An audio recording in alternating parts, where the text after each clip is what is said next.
Жеңиш менен кайтып келген сыймыктуу спортчуларды тосуп алууда Борбор калаанын аэропорту шаңга бөлөндү. Желектер желбирип, жаңырган фанфар үнүн кол чабуулар коштоп турду.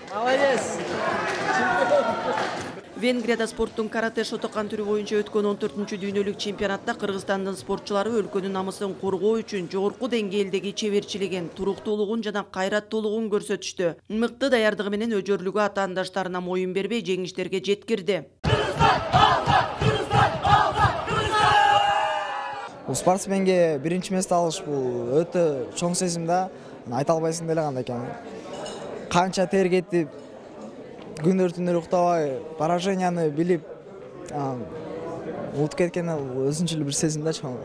Балам жеңип чыгаар менен мага чалды, апа жеңдим деп.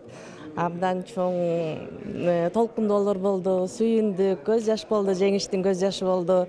Бул баламдын жеңишине биздин тренерибиз Стар клуб карате клубунун жетекчиси Абсатаров Абдубек агайыбыздын эмгеги чоң.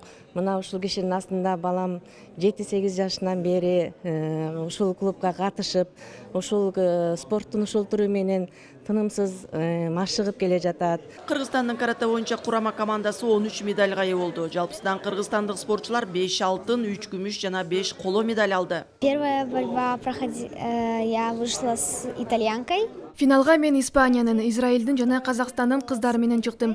Атаандаштарымдын баары тең күчтүү, татыктуу экен. Биринчини Израилдики алып кетти. Ал эми мен экинчини алып күмүш медальга ээ болдум. 3-чү орунду казак кызы алды. Биринчиден жаратканга шүгүр болсун, баардык ушу Алланын өкүмү менен. Дүйнөлүк чемпионатка катышканыбыз экинчи жолу болуп атат. Биринчисинде катышканбыз, анан экинчисинде ошо Кудай буйруп ушу 3-чү местени алдык. Аябай чоң деңгээлде өттү, 50ден ашык мамлекет катышып. Жалпы эсеп боюнча биз 13-чү орун алдык. Карате бул жөн гана спорт өнөрү эмес, ал адамдын денесин жана рухун чыңдайт. Анын негизги милдети коомго жардам берүү, башка адамдарга зыян келтирбөө. Биринчи мушташканга эмес, адепке тарбиялайт. Башка тургай өзүңдүн атаандашыңды анан татами деп коет, баягы мат деп коет го, ошону сыйлаганга тарбиялайт, кийимди сыйлаганга тарбиялайт. Дайыма айтат да, ийилгенче сенин досуң дейт. Ийилип туруп муштум түйгөндөн кийин сен атаандашың, кайра ийилгенден кийин сенин досуң деп үйрөтөт да.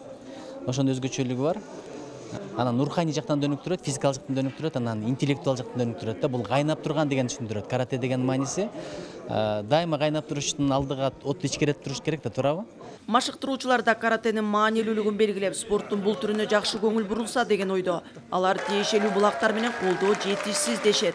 В целом, ребята показали достойный бой. Биздин спортчулар чемпионатка мыкты даярдыктары менен барышып, татыктуу орундарды алып келишти. Карате боюнча окуучуларыбыз көп. Көңүл бурулуп, колдоо болуп турса, дагы да дала ийгиликтерди багындырып, жеңиштерге жетебиз. Венгрияда өткөн чемпионатка 50 өлкөдөн 1000ден ашык спортчу катышты. Бул мелдеш Кыргызстандын карате командасы үчүн чыныгы сыноо эле эмес, жетишкендиктин үлгүсү болду дешет спортчулар. Кыял Шаршеева, Эрлан Жунушалиев, Алмаз Нурманбетов, Ала Тоо 24.